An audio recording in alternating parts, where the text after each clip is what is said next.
Greetings. This is Chief. It's been a couple of weeks. I had some damage to appliances and house during the February freeze and been catching up to me and been trying to get certain things done and been eating up a lot of time. I last left off where I was in the S3 shop for 18 months, and I talked about how I went to the field once a week almost every month for 18 months. Didn't mind it. Overall, I did like Fort Riley. I've seen some guys talk about Fort Riley, how bad it is. It's out in the middle of nowhere. You got Manhattan as a college town.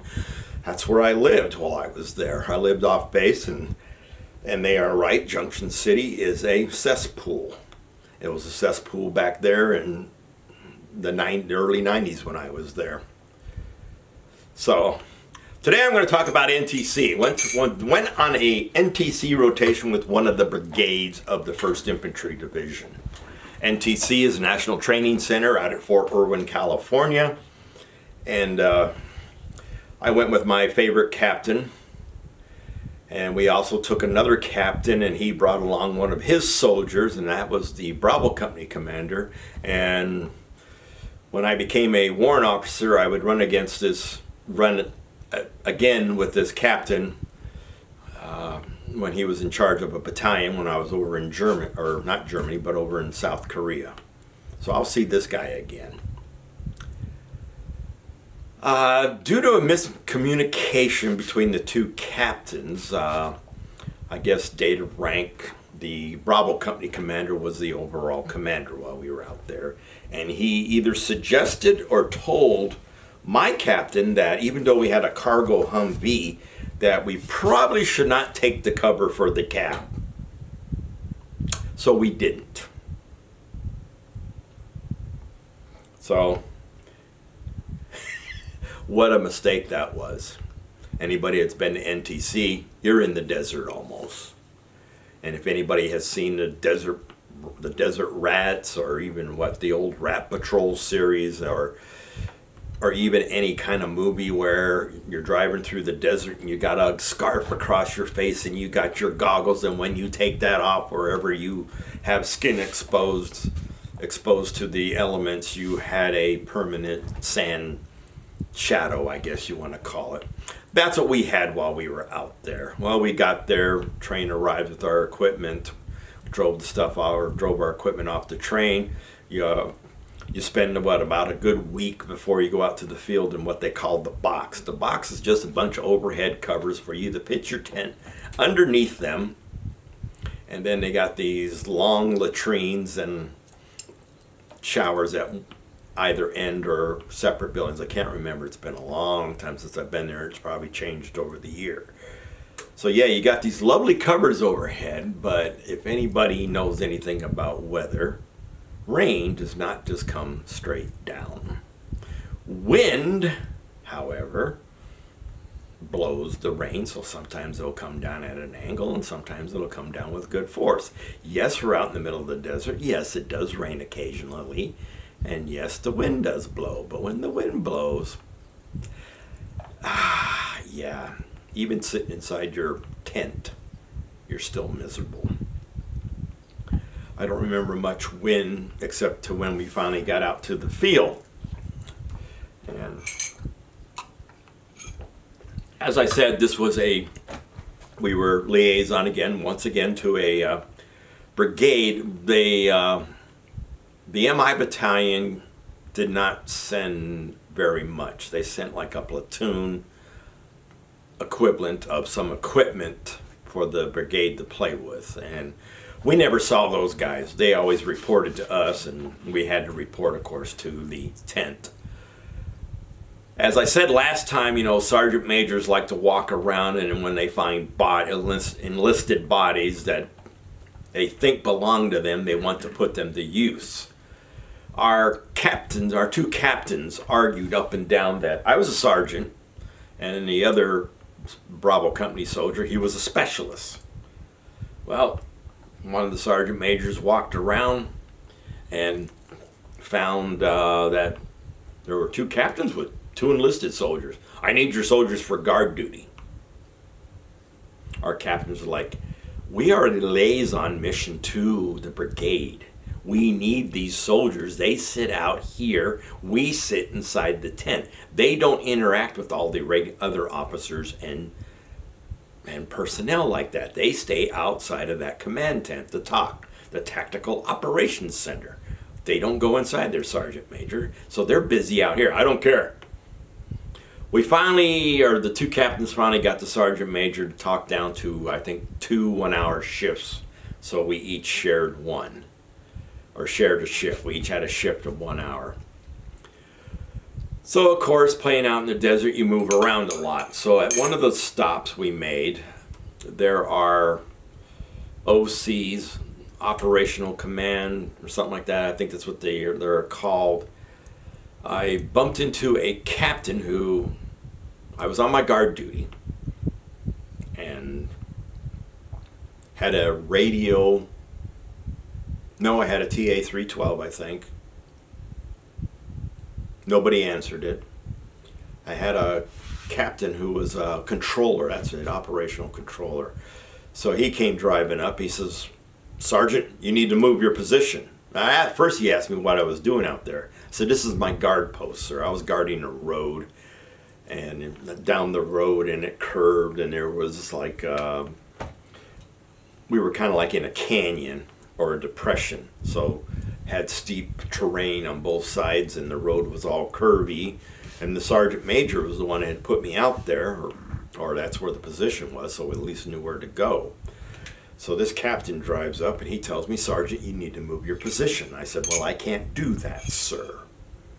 I wasn't being disrespectful, and he asked me why. I said, this is the guard post. I don't abandon my guard post. I don't move my guard post without permission. Well, he's got a little hot and bothered. He says, Sergeant, I need you to move your guard post. I said, well, let me call on my TA-312 to get permission to move it. Well, that made him even more mad. He says, Sergeant, I'm giving you a direct order. I said, yes, sir, I understand, but I will not abandon my guard post. One of those 3 rules that we all learned at basic training. No, I don't remember them right off the bat, so you can ding me for that. Never pulled guard duty ever again in my career, so they kind of went to the cells that die with old age, I guess. So finally somebody answered the radio, or the TA-312, the telephone handset, as it's called. So finally got an answer, finally got someone of importance. They finally came out and they said, yes, sir, we will move the guard posts. And what's really hilarious, or not hilarious, is that captain, again, I will meet this captain later on in my career, and coincidentally, I guess, in South Korea when I'm finally a warrant officer. So we spent our time out, had all kinds of fun, and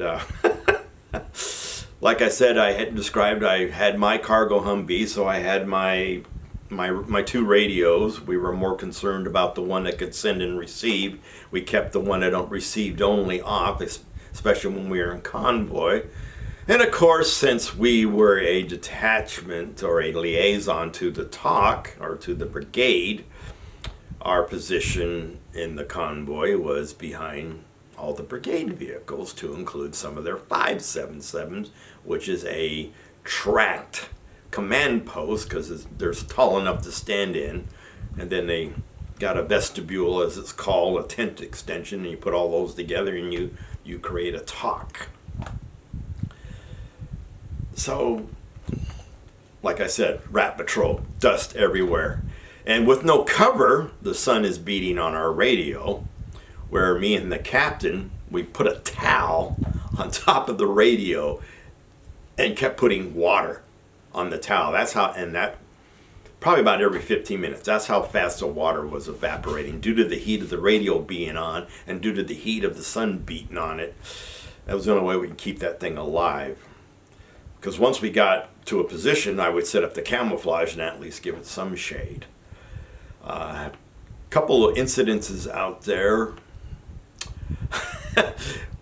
I was basically day watch, and the poor specialist was night watch. So that meant he would be responsible for running the night communications.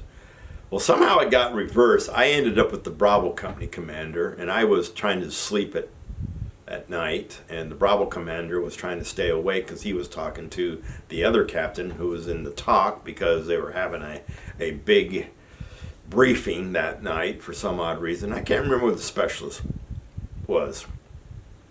So here I am trying to sleep, and of course we got aggressed by the soldiers that are stationed at Fort Irwin, who play the opposition forces, the OP4.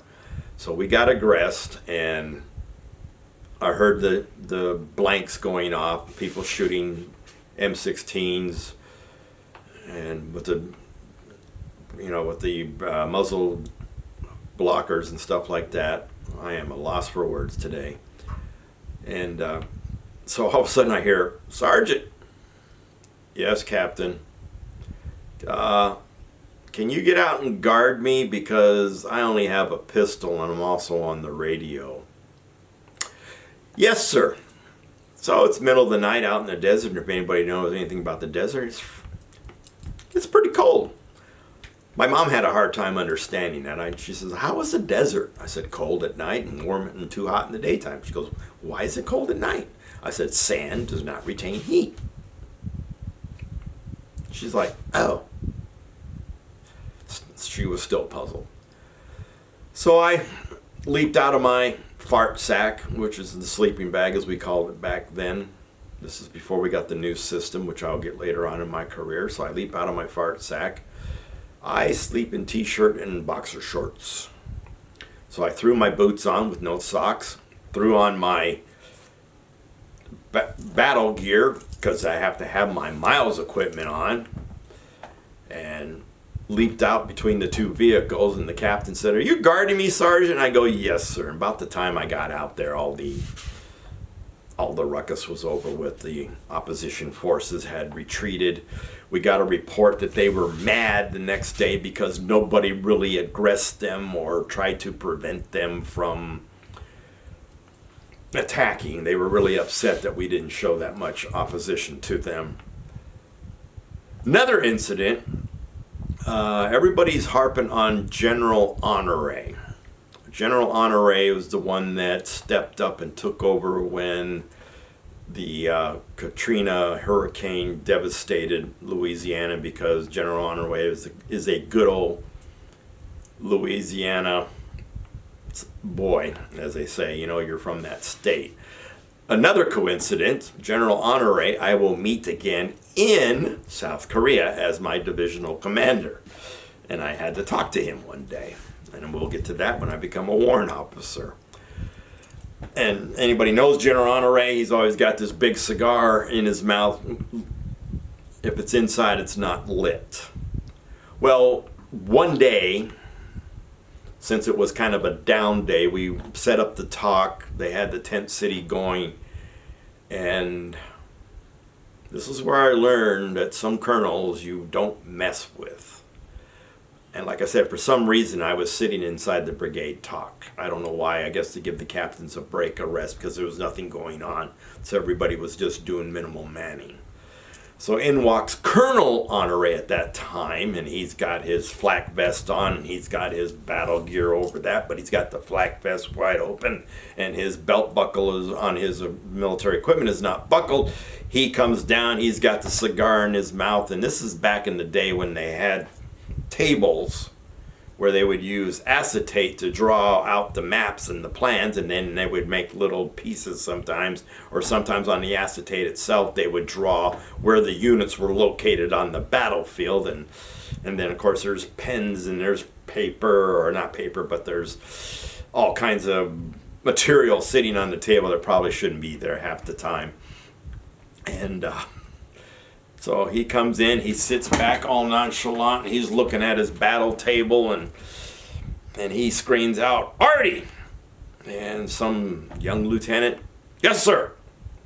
General Honore sitting there with a cigar between his two fingers, and he goes, did that barrage that I requested go off at 0500 hours this morning?